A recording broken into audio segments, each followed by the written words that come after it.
Selamat datang di Pojok Santai, channel khusus yang membahas komik dan novel dengan cara asyik. Wiro berhasil membuat kesal para penjaga rumah Adipati Setaboga. Ada niat nakal apakah pada Wiro? Yuk langsung saja disimak video kali ini.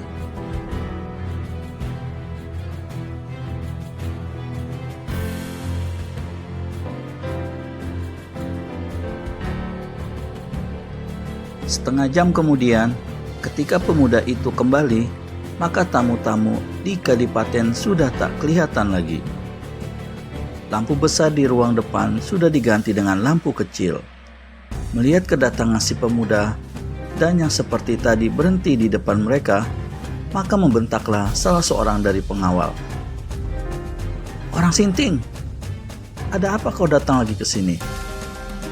Pergi, sebelum kepalamu kupentung dengan gagang tombak ini," menghardik yang seorang lagi. Si pemuda menyeringai. "Dengar sobat-sobatku," katanya. Kedua tangannya diacungkan ke muka, jari-jari telunjuk dan jari-jari tengah diluruskan. "Kalian lihat jari-jari tanganku ini?" tanyanya. "Kunyuk gendeng, berlalulah atau keremukan kepalamu," bentak pengawal sambil ancungkan tombaknya. "Ah, jangan buru-buru, marah-marah tak karuan, bicaraku masih sebelum habis," menyauti si pemuda tanpa acukan ancaman pengawal. Jari-jari tangannya masih diluruskan. "Coba kalian hitung jari-jari tangan yang kuacungkan ini," katanya.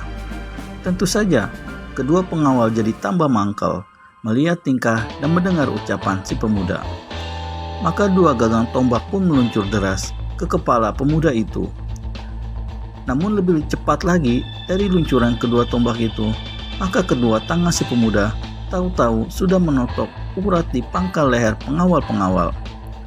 Kontan keduanya menjadi gagu dan kaku, menegang. Si pemuda tertawa. Kedua pengawal itu sekaligus dipanggulnya di bahu kiri kanan, kemudian dimasukinya halaman kadipaten. Pengawal-pengawal yang dipanggul kemudian dilemparkannya ke kandang kuda di belakang rumah. Lewat pintu belakang, dia masuk ke dalam gedung kadipaten yang saat itu belum dikunci.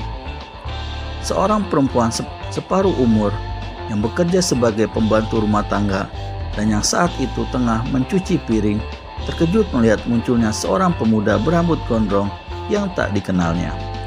Dan pemuda itu tersenyum kepadanya. Kau siapa?" tanyanya. Si pemuda masih tersenyum. Tangan kirinya dilambaikan. Selarik angin tajam menyambar ke leher si perempuan.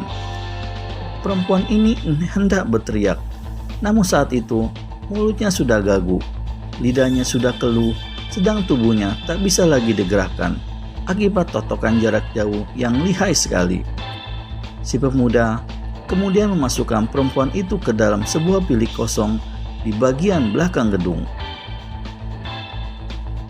Saat itu, Adipati Setaboga tengah membuang hajat kecil di kamar mandi. Ketika dia masuk kembali ke dalam gedung, maka terkejutlah Adipati Linggarjati ini. Betapa tidak,